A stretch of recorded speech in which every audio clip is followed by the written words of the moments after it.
You're hearing two things about the MLS right now: that it's dying or that nothing is really changing. Both of those beliefs will lead you in the wrong direction. The MLS consolidation is real and accelerating, but the more immediate issue is that Compass and Redfin just sent a letter to MLS leaders that created a live compliance situation. And whether it affects you depends entirely on which MLS you work in. By the end of this video, you will know the difference between consolidation and collapse, why that distinction changes how you build your business, and what to do right now depending on where you are. And we're going to show you the specific list of MLSs named in that letter, because if yours is on it, your compliance picture changed this week. So let's get to it.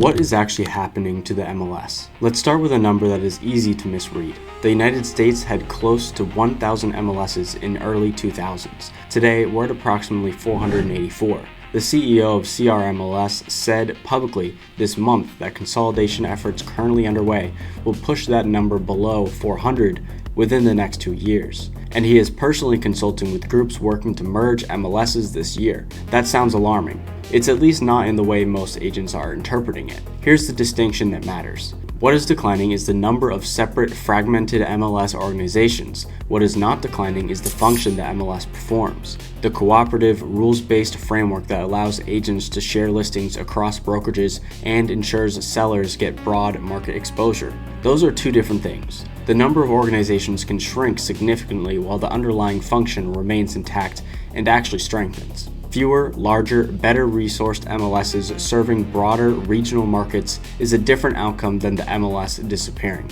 When Compass CEO Robert Reffkin floated the idea of a single national MLS at Inman Connect earlier this year, the executives running the largest MLSs pushed back. They agreed that consolidation will continue. They disagreed that a single national system is the right endpoint. The range several described as realistic is somewhere around 25 to 50 stronger regional organizations, fewer MLSs, not the end of the cooperative framework. That is a meaningful difference. An industry restructuring is not the same as an industry collapsing. I want to be precise about that distinction, because the way agents respond to each of these scenarios should look very different. One thing that will be true throughout everything I cover in this video: MLS rules vary significantly by market. I'm giving you the national framework and the policy context, but you need to verify what your specific MLS allows with your MLS or your broker. That is the only way to know what actually applies to you. By the way, I'm Doug Smart, co-founder of Smart Agent Alliance with eXp Realty. We help agents understand where this industry is actually going. And for the agents we sponsor, we built an agent portal with a full resource stack from Smart Agent Alliance and the Wolfpack, provided at no cost to them. Why consolidation is accelerating now?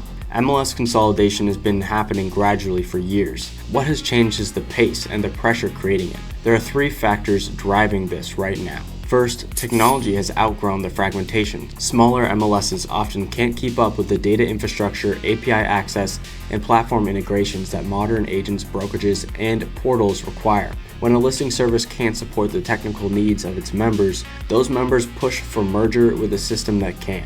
That pressure has been building for years and is not going to be slowing down. Second, portal competition has turned listings into a strategic battleground. In February 2026, Compass and Redfin announced a deal to display Compass Coming Soon listings on Redfin before MLS submission. In March, Zillow launched Zillow Preview, built around its updated listing access standards, which draw a clear line between listings that are broadly accessible to the general public and programs that gate access behind registration walls or require customers to work with a specific brokerage. Days later, eXp announced that its agents can syndicate coming home listings to Realtor.com, Homes.com, and ComeHome.com starting April 15th.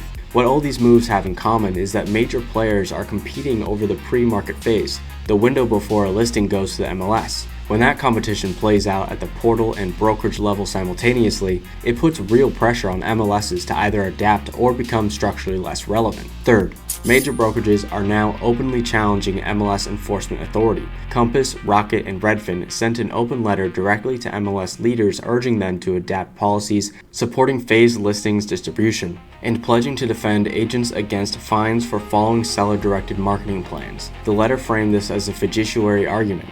Once a seller makes an informed decision about how to market their home, An agent who faithfully executes that plan should not face professional discipline for doing so. That is a legal framing, not just a business argument, and it is one that puts individual MLSs in a difficult position if they find an agent whose brokerage has publicly committed to covering the defense. Here's the list of MLSs that the open letter praised, and here's the list of MLSs that the open letter criticized. When major brokerages start publicly grading individual MLSs and promising legal cover for agents who face discipline, that is a form of external pressure on MLS governance that is genuinely new. Smaller MLSs facing that pressure without the resources to respond are going to feel more urgency to consolidate with larger systems that have the institutional weight to navigate it.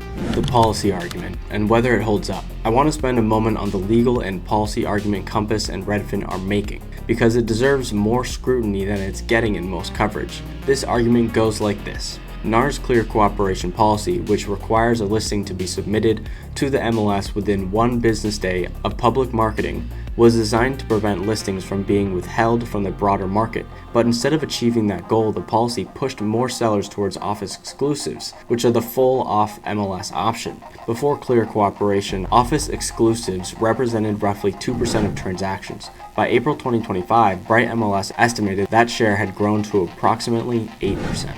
The conclusion Compass draws is that clear cooperation created the opposite of what it intended, more opacity, not less. That argument has surface logic, but it's worth separating two things. The first is whether sellers genuinely benefit from pre-market flexibility. Some do. Sellers in specific circumstances may have legitimate reasons to want controlled timing before broad MLS exposure. The second is whether the MLS system should have less enforcement authority over how listings flow. Those are different questions with different answers. The MLS system was built on cooperative premise. Agents shared listings across brokerages through a neutral, standardized database, and that shared infrastructure is what makes the market functional with reasonable transparency for buyers and sellers alike. The enforcement rules exist to protect the cooperation. When a major brokerage argues that its agents should be shielded from those enforcement rules while simultaneously building proprietary pre-market distribution networks, the question worth asking is, who benefits from less enforcement, and is it the seller? That is not a rhetorical question. It is the question agents should be able to answer before they walk into a listing appointment where this comes up, and it will come up. What this means for where you hang your license.